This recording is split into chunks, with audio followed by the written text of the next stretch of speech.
Gas पर रखो नहीं कि काले हो जाते हैं। अरे जब उन्हें रखा छोड़ देगी फिर काले नहीं तो क्या सफेद होंगे।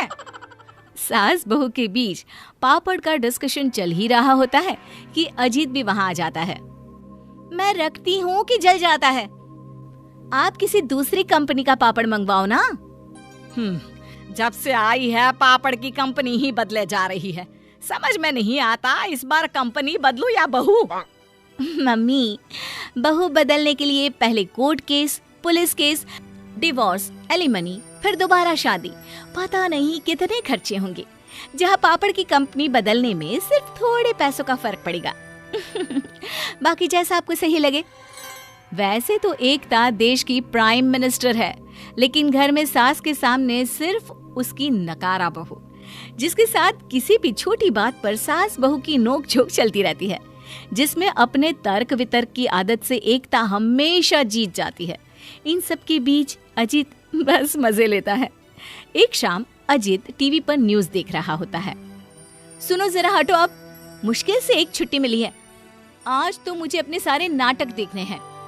अरे वो तुम कैसे देख सकती हो? उन्हें तो हम देखते हैं ना। हाँ, देश चलाना नाटक ही तो है। उस नाटक में तुम पैसे कमा रहे हो, उसी नाटक में लोग शांति से अपने घरों में बैठे हैं। प्राइम मिनिस्टर बनना नाटक ही तो होता है। अरे रब्बा, ठीक है, एक टीवी देखने के लिए इतना लेक्चर देने की क्या जरूरत है? काश उस टीवी से ही शादी की होती, ना इतना लेक्चर सुनना पड़ता, और कम से कम रिमोट के जरिए उसकी सोच और आवाज तो बदल सकते। एकता की बातों से परेशान अजीत उसके सामने हाथ जोड़े खड़ा हो जाता है। माता, मुझे माफ करो, यहाँ कोई रैली या शो नहीं चल रहा जो आपने भाषण शुरू कर दिया। अरे समझ में नहीं आता कौन सी घड़ी में तुमसे प्यार हो गया। वही घड़ी जब कॉलेज इलेक्शन के लिए भाषण दे रही थी। हाँ, और आज तक उसके लिए अपने आप को कोसता हूँ। ऐसा बोलकर पत्नी के हाथ में रिमोट पकड़ाकर अजीत कमरे में चला जाता है और एकता टीवी देखने लगती है, जिसके कुछ दिनों बाद उनके घर एक चिट्ठी आती है। अरे बताओ जरा, जो मुंह के सामने बोली बात नहीं सुनते, लोग उन्हें चिट्ठी लिख रहे हैं, जैसे पढ़ लेंगे। कौन मम्मी जी, किसकी बात कर रही हो और चिट्ठी किसके लिए है? नेता बहू, उन्हीं की बात कर रही हूँ। तुम्हारे लिए चिट्ठी आई है। ऐसा बोलकर सास एकता के हाथ में चिट्ठी पकड़ा देती है, जिसे पढ़कर एकता इमोशनल हो जाती है और वो देखकर सास और पति हैरान रह जाते हैं। मम्मी, ये सच में रो रही है या मेरी आंखें खराब हो गई है? अरे रो तो रही है, पर जिसे आज तक उसकी विदाई या प्याज भी नहीं रुला पाई, उसे एक चिट्ठी ने कैसे रुला दिया, ये तो जानना ही पड़ेगा। बात जानने के लिए दोनों एकता के पास जाकर उसे चुप कराते हैं।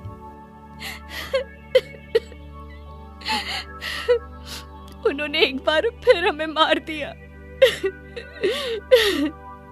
अरे किसे मार दिया? बॉर्डर अटैक, हमारे जवान। मेरा तो ऐसे खून खोलता है कि अभी उनका पूरा देश उड़ा दूं, पर कानून से बंधी हूँ। इस बात पर आंसू आना या खून खोलना तेरे अकेले के साथ नहीं होता बहू, लेकिन भूल मत, तू ही कानून है।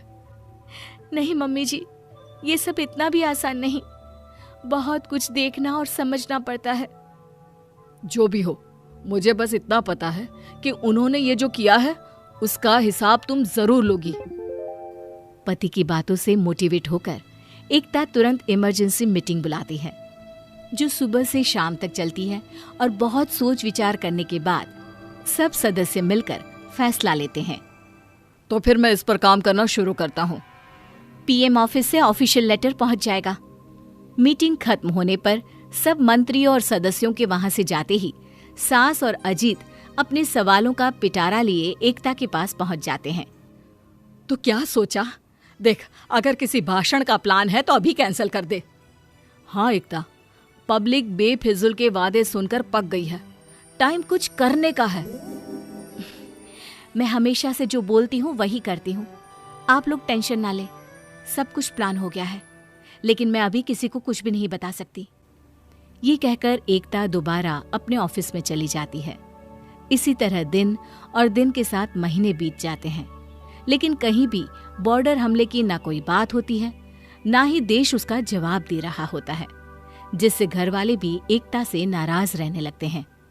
अरे पहली बार इस नकारा पर भरोसा करने का मन हुआ, पर इसने उसे भी डुबा दिया। मम्मी जी, मैं काम पूरा होने से पहले उसका ढिंढोरा नहीं पीटती। अरे पर इतने महीने बीत गए, तुम्हारा ये काम और कितना लंबा चलेगा? लेट मी गेस, अगले इलेक्शन तक, जिससे तुम दोबारा चुनाव जीत सको। पति की बात सुनकर एकता गुस्से में वहां से चली जाती है और उसके अगले ही दिन उनके घर धमकी भरी चिट्ठी आती है, जिसे इस बार सास पढ़ती है और उसकी आंखें फटी रह जाती है। ये सब क्या है? हमारे घर में धमकी भरी चिट्ठी क्यों आ रही है? कौन है ये लोग जो तुझे मारना चाहते हैं? मम्मी, क्या लिखा है उसमें? सास चिट्ठी पढ़ना शुरू करती है। यह कल की आई तुम्हारी नई प्रधानमंत्री अपने आप को कौन सी झांसी की रानी समझती है जो हमसे पंगा ले रही है। अगर दोबारा हमारी तरफ आंख भी उठाकर देखा तो तुम्हारे पूरे देश को अंधा कर देंगे। चिट्ठी की बातें सुन अजीत गुस्से से लाल हो जाता है। इन आतंकवादियों की इतनी हिम्मत! पहले अटैक और अब सीधा प्रधानमंत्री को धमकी भरा खत। एकता, अगर यहाँ पे ये सब हो सकता है तो क्या आम जनता सुरक्षित है? एकता अजीत के सवालों का कोई जवाब दिए बिना बस चुपचाप खड़ी रहती है। अरे वैसे तो तेरी बकबक बंद नहीं होती, और जब बोलना है तो भूत बनी खड़ी है। अब बोलती क्यों नहीं? कुछ देर तक घर वालों के लाख तरह के सवाल सुन आखिर में एकता के सब्र का बांध टूट जाता है और वो उन्हें सच्चाई बताना शुरू करती है।